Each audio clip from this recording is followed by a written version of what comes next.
Olá amigos investidores, estamos de volta para mais um vídeo. No vídeo de hoje a gente vai falar sobre o FIINFRA Juro 11 da Sparta. Aqui é Sparta, meus amigos. A gente vai falar do relatório do mês de maio que acabou de sair, está quentíssimo, que trata dos dividendos que vão ser pagos próxima semana no mês de junho. Então a primeira informação que eu gostaria de passar para vocês é que o dividend yield atualizado dos últimos 12 meses do fundo é de estúpidos 14,75%. Lembrando que aqui é isento de imposto de renda. E 14,75%, meus amigos, considerando que esse aqui é um fundo high grade, com a pegada high grade, é muito top, porque tem alguns fundos high yield que não estão pagando 14,75. Imagine um fundo high grade pagando 14,75. A maioria dos fundos de papel, assim como o Juro 11, que investe em debêntures, fundos de papel, por exemplo, lá high grade de fundos imobiliários que investem em CRI, estão pagando na faixa de 12%. Aqui está 2,75% acima do dividendo lá dessa turma dos high grade de fundo imobiliário. Então é muito top esse dividendo. Porém, no entanto, contudo, todavia, o fundo está com P sobre VP atual de 1,08. Sim, você não ouviu errado, 1,08, ou seja, o fundo está com 8% de ágio. E lembrando que aqui a gente não faz recomendação nem de venda, nem de compra de nenhum fundo imobiliário, de nenhum FIINFRA, nenhuma ação. Só você, somente você pode se decidir se vale a pena ou não colocar esse fundo na sua carteira. Você vai pegar essas informações que eu estou te passando aqui nesse vídeo, estuda melhor e aí sim você decide se compra ou não. Para mim, opinião pessoal, 8% de ágio é muito. Eu, por exemplo, no meu momento atual, eu não investiria. Eu já investi em Fiagros, por exemplo, com 10% de ágio e me dei mal. Os fundos atualmente estão abaixo do valor patrimonial. Então, realmente, eu considero esse valor, esse ágio muito alto. Mas por que esse ágio está tão alto? Pessoal, porque o fundo está muito bom. Você vê pelos dividend yield. Lembrando que ele está com dividend yield de fundo high yield, praticamente, sendo um fundo high grade. Então, é muito boa essa combinação. E se a gente colocasse esse dividendo distribuído nos últimos 12 meses para o valor patrimonial, que é o que eu acho justo e o que eu sempre considero, tanto se o fundo está abaixo do valor patrimonial como ele está acima do valor patrimonial, o yield aumentaria e passaria de 14,75 para 15,86, praticamente 16%. Muito fundo high yield, como eu falei para vocês, não está pagando nem esse 14,75. Imagine 15,86. Então esse yield é muito top mesmo. O dividendo que vai ser distribuído pelo fundo na próxima semana, meus amigos, é de R$ 1,25.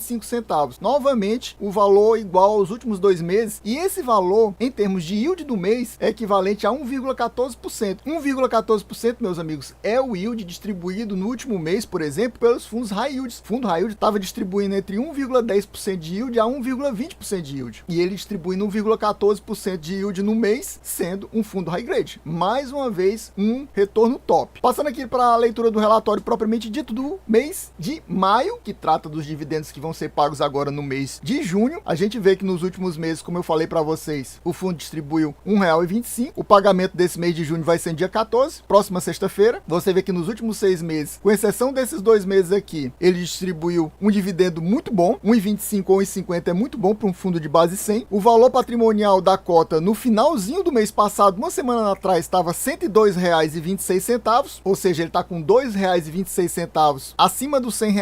Isso aí ele considera como reserva acumulada pelo fundo a distribuir nos próximos meses. Lembrando aqui, pessoal, para quem não sabe, esse fundo tá no regulamento dele, que se ele tiver com o valor da cota abaixo de R$ 100, ele simplesmente não distribui dividendos, mas isso é bem raro de acontecer. No comecinho do ano passado aconteceu, quando teve um problema na Americanas e puxou todo o mercado de debêntures para baixo, e a cota patrimonial ficou abaixo de 100, e nesse tempo ele não distribuiu dividendos, foi mais ou menos uns 2 meses. Aí depois uns 2 meses, 3, ele distribuiu pouco dividendo, e depois normalizou, e agora você vê que nos últimos 12 meses ele está distribuindo muito top. A gente vai ver daqui a pouquinho os últimos 12 meses da distribuição dele. O carrego da carteira no momento está IPCA mais 7,3. Isso para mim é pouco, pessoal, porque atualmente a NTNB está IPCA mais 6,1. Isso aqui é um spread de 1,2 em relação à NTNB. Mas o fundo se baseia no IMA B5. Em relação ao IMA B5, o spread da carteira é 1%, ou seja, é pior ainda, é mais baixo ainda. Eu considero o ideal para investir numa renda variável um retorno de pelo menos, no mínimo, 2%, e o ideal seria 3%. Para mim, eu posso até estar pedindo demais, mas seria uns 3% em relação à NTNB. E aqui, no momento, infelizmente, só está 1,2%. O patrimônio líquido do fundo alcançou nesse mês 2,1 bilhão. Sim, no mês passado estava 1,1 bilhão. Como assim? Para quem viu o meu vídeo no mês passado e quem não viu, eu vou colocar aqui no topo um cardzinho para você ver. Ele estava em emissão de cotas. A emissão de cotas terminou no final do mês passado e o fundo cresceu mais 1 bilhão. E o fundo estava tentando captar 800 milhões. Já era uma quantidade grande, era quase quase que dobrar o fundo. Ele praticamente dobrou o fundo. Passou de 1,1 bilhão para 2,1 bilhão. E se tornou agora o número 2 em patrimônio líquido da nossa bolsa, perdendo apenas para o Cardif. Ele estava atrás do BDIF. O BDIF também fez a emissão recente, mas ele captou na faixa de 600 milhões. Então o BDIF vai pular 1 bilhão 160 milhões para mais ou menos 1 bilhão 760 milhões. E foi ultrapassado pelo juro 11. E aqui ele mostra que no final do mês passado, o fundo contava com 49 mil cotistas. Só que no relatório agora a gente vai ver que ele concluiu essa última emissão ficando com 75 mil cotistas. Meus amigos, isso é muito top. Considerando que depois dele, o FIINFRA que tem mais cotistas não ultrapassa a barreira dos 30 mil. Ou seja, ele está com uma quantidade de cotistas estúpida. É por isso que nas thumbnails antigas eu chamava ele de o preferido da galera, o queridinho da galera, é exatamente isso. Porque ele tem muito mais cotistas do que a maioria dos FIINFRAs. Ele na prática tem a quantidade de cotistas de uns 3 FIINFRAs juntos. Aqui temos os comentários do gestor em relação a esse relatório do mês de maio. E aí ele vai falar exatamente da sexta oferta. Aqui ele fala sobre a estratégia de alocação dos recursos dessa sexta oferta. Então, desde abril já vínhamos fazendo novas alocações, inclusive alavancagem. Para quem viu o vídeo anterior, eu citei que a alavancagem que ele estava fazendo era exatamente já visando essa emissão de cotas. Quando ele captasse o dinheiro, ele ia pagar a alavancagem. Foi isso que ele fez. Com a liquidação da oferta no dia 31 de maio, não só deixamos a alavancagem, como já temos 20% de recursos alocados. Seja, do 100% do valor que ele recebeu na nova emissão, ele já alocou 20%. E nos próximos dias, ele vai liquidar todas as operações de compromissados reversos. A gente vai ver aqui no relatório, lá no portfólio do fundo, que ele ainda mostra a alavancagem. O valor da alavancagem dele atualmente é de cerca de 200 milhões. E ele vai quitar toda essa alavancagem e ainda vai sobrar 800 milhões, em que ele vai ainda alocar esses recursos. A maior parte das exposições do fundo no mês anterior caíram pela metade, ou seja, o que aconteceu? Um devedor que devia 5%, por exemplo, o que ele fez? Caiu para 2,5%. Basicamente foi isso que aconteceu. Porém, em alguns casos, eles resolveram manter a exposição. Ou seja, se o cara devia 100 milhões, eles estão pensando em aumentar para 200 milhões. Mas isso só em caso que a atratividade em relação ao retorno e risco compensasse. É isso que eles vão fazer. E eles ainda colocaram mais um novo emissor no fundo, que foi a Porto Seguro. A Porto Seguro, ele fala emissor, aqui é sinônimo de devedor, basicamente. Quando ele fala emissor, a gente pensa que é debenture. Mas não, a Porto Seguro aqui entrou com a letra financeira. Assim como ele faz com a Sicredi e, se eu não me engano, o Bradesco. A gente vai ver isso melhor lá na carteira do fundo. Praticamente metade do fundo está em caixa. Só que ele chama de caixa líquido porque ele já está excluindo aqui os 10% de alavancagem que o fundo tem. Por causa disso, o fundo caiu o spread de 1,7% ao ano, acima do IMAB 5 para 1% ao ano, como a gente já acabou de ver. Isso aqui eu já tinha falado para vocês. Com esse encerramento da oferta que foi feita no dia 3 de junho, já dentro desse mês, o fundo conseguiu captar 1 bilhão. Isso mostra como o fundo está importante, está relevante e provavelmente com esse ágio que a gente falou no começo do vídeo, em breve, em alguns meses, depois dele alocar os recursos, provavelmente virá mais uma nova emissão para o fundo captar mais. E aí dessa vez eu acho que ele passa o Cardif e se torna o número 1 da nossa bolsa, porque o Cardif faz tempo que não emite, ele também está com ágio, mas ele não emite de forma alguma. Como ele não emite e ele só está com 600 milhões acima do patrimônio líquido do juro 11, provavelmente daqui a alguns meses o juro 11, além de ser o FIINFRA com o maior número de cotistas, também vai passar a ser o FIINFRA da nossa bolsa, o maior de todos, em termos de patrimônio líquido. E como eu falei para vocês, agora está com 75 mil cotistas, ao invés dos 49 mil que ele mostrou aqui no início aqui do relatório. E eu gostaria que você me dissesse aqui nos comentários, você possui o juro 11 na sua carteira? Tá pensando em colocar ele na sua carteira? Aumentar sua posição? Diminuir a sua posição? Ou mesmo zerar a sua posição? Que outro FIINFRA você possui na sua carteira? Você possui, por exemplo, o irmão do juro 11, o CDI 11? Me diga aqui nos comentários para gente trocar essa informação, trocar figurinhas. Me diga quais são os seus FIINFRAs que eu direi quais são os meus. E meu amigo, se você ainda não é inscrito nesse canal, não perca mais seu tempo de forma alguma, já se inscreve agorinha mesmo. Já deixa aquele likezão, já ativa o sininho, já comenta aqui para ajudar a gente a bater a meta que o sarrafo subiu. O sarrafo subiu, agora a gente tá pedindo 800 views. Sim, 800 views pra gente trazer no começo do mês que vem mais uma leitura, no caso do relatório do mês de junho, no início do mês de julho aqui do juro 11. Aqui a gente vê todos os rendimentos pagos pelo fundo dos últimos 12 meses e ele cita aquilo que eu falei para vocês, que o fundo está com um valor patrimonial de R$ 102,26, sendo que R$ 2,26 é exatamente a reserva do fundo. Esse valor que ultrapassa os R$ 100 é a reserva do fundo. Então ele pode distribuir nos próximos meses essa reserva. E ele já fala aqui do guidance do próximo semestre. Até o final desse semestre, você vai dizer, já estamos em junho, já é o último mês. Só que a distribuição do mês de junho é feita apenas em julho. Então, nesse mês agora de junho, ele deve anunciar mais um 1,25 para pagar em julho. Então, aí sim, se encerra o primeiro semestre. E a partir do próximo mês, ou seja, do mês de julho, que ele vai pagar somente em agosto, ele já tem esse guidance definido de pelo menos R$1. Essa é a previsão dele. Pelo menos R$1. Pode ser mais? Pode. A princípio é apenas R$1. Isso considerando que as condições de mercado não se alterem. Não aconteça nada que atrapalhe o mercado de FIINFRAs, de debêntures no caso, ele vai manter esse R$1. E a gente vê que nos últimos 12 meses, como eu falei para vocês, ele distribuiu dividendos muito top. Inclusive esse 1,75 aqui, que foi o top do top, foi anunciado no mês de agosto para ser pago no mês de setembro. E só teve distribuição baixa nos meses de fevereiro e março, referente aos meses de janeiro e fevereiro, que foi apenas R$1. O resto foi de 1,25 mais. Não é à toa que ele tá com esse yield que eu falei no início do vídeo, muito top. Fundo high grade com dividendos basicamente de fundo high yield. Aqui chegamos na carteira do fundo, temos os primeiros 35 ativos do fundo, 35 debêntures. Ele basicamente é um fundo atrelado a debêntures, mas tem aquelas letras financeiras que a gente sempre fala, e ele tá aumentando a posição em letra financeira. Antes era só um banco, depois passou a ter 2 e agora tá no terceiro, a Porto Seguro no caso. Aqui temos os devedores, aqui temos os rates. Você vê que tem apenas um ativo aqui sem rate e a posição é 1,1% do patrimônio líquido. Ele tem outro sem rate, que é mais 0,5% do patrimônio líquido. Se a gente somar aqui, arredondar, 1,5% do patrimônio líquido do fundo sem rate. Os outros 98,5% tudo com rate. Eu considero esse fundo o fundo que tem a melhor qualidade de crédito, porque quase toda a carteira do fundo, todos os devedores têm rate, enquanto o CADIF com 15% dos devedores sem rate. Mas tem outros fundos, por exemplo, como o BOD 11, que eu também trago aqui no canal, o BDIF 11, tem 25% dos devedores sem rate. Aqui a gente tem o spread da carteira e aqui temos o patrimônio líquido. Você vê que o devedor que deve mais ao fundo é 3,2% do patrimônio líquido do fundo. Como eu sempre falo para vocês, o ideal é que seja no máximo 5%. E aqui o máximo é 3,2% no momento. Então é uma diversificação muito boa aqui do fundo, sem a gente poder comentar e falar mal de nada aqui até o momento. Aqui temos mais 39 devedores do fundo, são mais 39 debêntures. Temos a lista dos devedores aqui, a lista dos rates. Aqui temos o outro devedor que não tem rate, que é 0,5%, como eu falei para vocês. Aqui temos os spreads do lado e aqui temos patrimônio líquido. Você vê que nessa página aqui, o devedor que deve mais é só 0,6%, é muito baixo. E aqui 0,1% do patrimônio líquido do fundo. É um nível de dívida muito baixo desses devedores, realmente, o que, considerando ainda os ratings, mostra como esse fundo é muito tranquilo. E aqui a gente tem as últimas 5 debêntures do fundo, totalizando 79 debêntures no total, que são a maioria dos ativos do fundo realmente. Temos as 3 letras financeiras que eu falei, uma do Bradesco, confirmando que eu tinha falado, uma da Sicredi, uma do Porto Seguro. Aqui temos os ratings, aqui temos os spreads. Você vê que nessas letras financeiras o spread está bem interessante, o menor é 1,5%, variando até 2%. Patrimônio líquido investido está aqui do lado. Você vê que a letra financeira que ele investe mais é do Bradesco, 2,6% do patrimônio está alocado aqui nessa letra financeira do Bradesco. Aqui ainda temos as compromissadas reversas, que, como ele já falou, prometeu que vai liquidar todas essas compromissadas reversas. Era um motivo dele estar fazendo essas alocações via compromissadas reversas, era porque ele ia fazer a emissão e ia pagar com o dinheiro da emissão essas compromissadas reversas, que totalizam 10% do fundo em relação ao patrimônio líquido, ou seja, atualmente cerca de 200 milhões. E aqui, metade da carteira do fundo está no caixa. Vai tirar 10% daqui, ou seja, é aqueles 40% de caixa líquido que ele falou lá em cima. A gente vê aqui que fora o caixa, o fundo está com top 5 setores, não é devedores, é setores investidos de 34%. Meus amigos, isso aqui é muito baixo. Para vocês terem uma ideia, tem um fundo que eu não vou falar qual é. Se você quiser, você assiste os meus vídeos de fundo imobiliário que você vai descobrir qual é, que um só devedor deve 32% da carteira do fundo. 32% do patrimônio líquido do fundo é apenas um devedor. E aqui é 34% dividido no top 5 setores, não é devedores, é setores investidos. Então aqui é uma diversificação muito alta mesmo. Pessoal, então a gente vai ficando por aqui. Espero que vocês tenham gostado. Quem gostou já sabe. Se não for inscrito, inscreva agorinha mesmo. Já deixa aquele likezão. Já comenta aqui para ajudar a gente a bater a meta de 800 views. Sim, 800 views. Se a gente bater a meta no iniciozinho do mês de julho, estaremos trazendo mais uma leitura do relatório do Juro 11, referente ao relatório do mês de junho, aqui da Esparta. Aqui é Esparta, meus amigos. É isso aí, valeu, até a próxima e fui!